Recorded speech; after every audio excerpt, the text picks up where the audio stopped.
In 2015, an unusual discovery occurred along a quiet stretch of Highway 12, located in the rural area of Greene County. A large duffel bag, seemingly discarded, caught the attention of an elderly man passing by. Suspecting something was amiss, he contacted 911. When the police arrived, they were struck by the bag's unusual weight, which made lifting it difficult. The officers, intrigued by its strange mass, decided to unzip the bag. What they found inside would soon shake the small community to its core and mark the beginning of an investigation that would unveil a hidden family tragedy.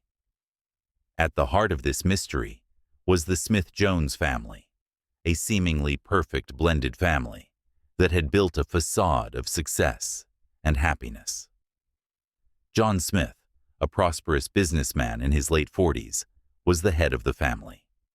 Born on November 12, 1982, in Jacksonville, Florida, John came from humble beginnings.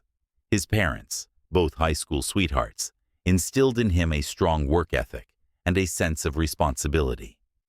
Growing up in a middle-class household, John learned early the importance of perseverance and ambition.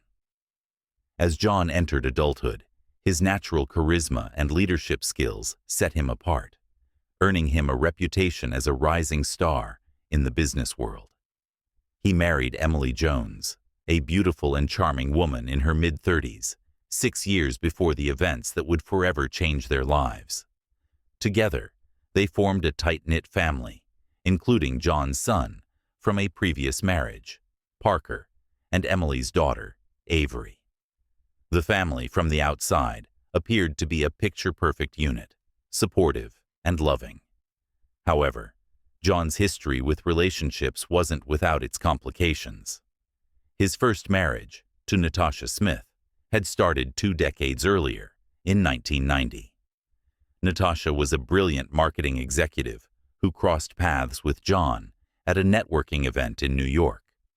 At the time, John was an up-and-coming finance professional, and Natasha was immediately captivated by his charm and confidence.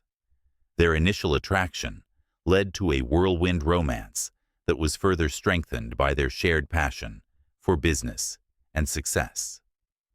As they built their careers, Natasha and John became the golden couple in New York City, admired for their professional achievements and personal lives. Their marriage was lavish, culminating in a grand wedding in the Hamptons, surrounded by friends and colleagues. Together, they had a son, Parker, who was the joy of their lives. However, as time passed, their relationship began to crack under the strain of long hours and frequent separations. Natasha grew increasingly lonely, and despite her best efforts, the emotional distance between them became too great. The breaking point came when John discovered Natasha was having an affair with a younger man, a talented artist she had met at a gallery opening. The revelation devastated John, and their marriage came to an end in a messy, public divorce. The couple fought bitterly for custody of Parker, ultimately settling on joint custody, but the emotional toll of the breakup lingered long after. In 2006, just a year after their divorce, Natasha's health began to deteriorate rapidly. She had been secretly battling stage 4 pancreatic cancer, a diagnosis she had kept hidden. Despite her valiant fight, Natasha passed away in March 2007, leaving John devastated. Though their marriage had ended in acrimony, John still loved Natasha deeply, and her death brought back a flood of emotions he had tried to suppress. In the wake of Natasha's passing, John found solace in the company of Emily Jones, a woman who had also experienced loss. Emily had lost her husband in a tragic accident, and she and John bonded over their shared grief. Despite his initial hesitations about remarrying, John fell deeply in love with Emily, who brought warmth and light back into his life. They married in a small ceremony in 2009, and together they created a new family dynamic. Parker, now an adult at 22, was close to his father and had a good relationship with Emily. Emily's daughter, Avery, was a stunning 25-year-old woman who quickly became the center of attention in their home. To the outside world, the Smith-Jones family seemed to be a picture of harmony and happiness.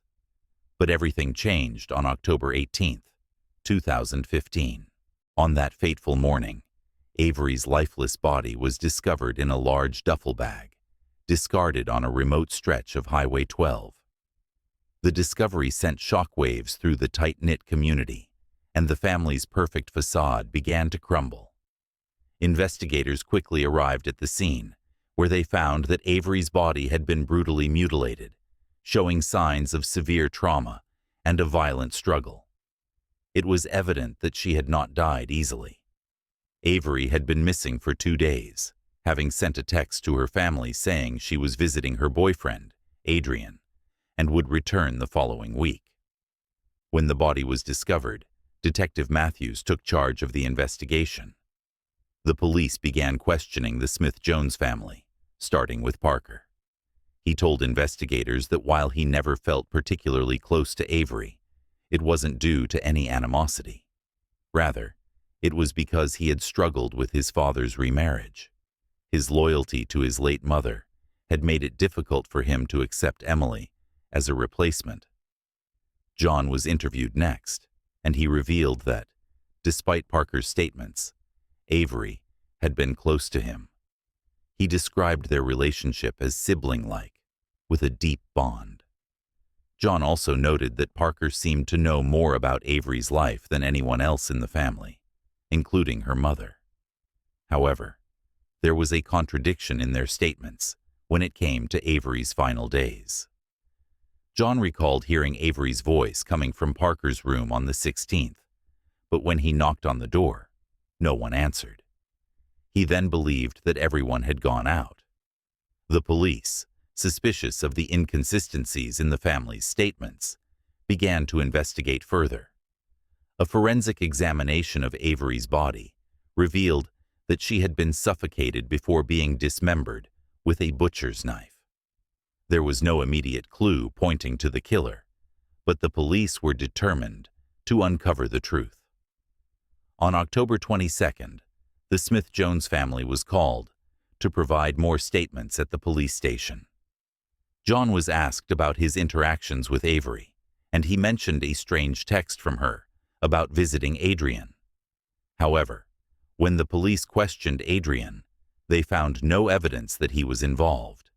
He denied seeing Avery recently, and his alibi checked out.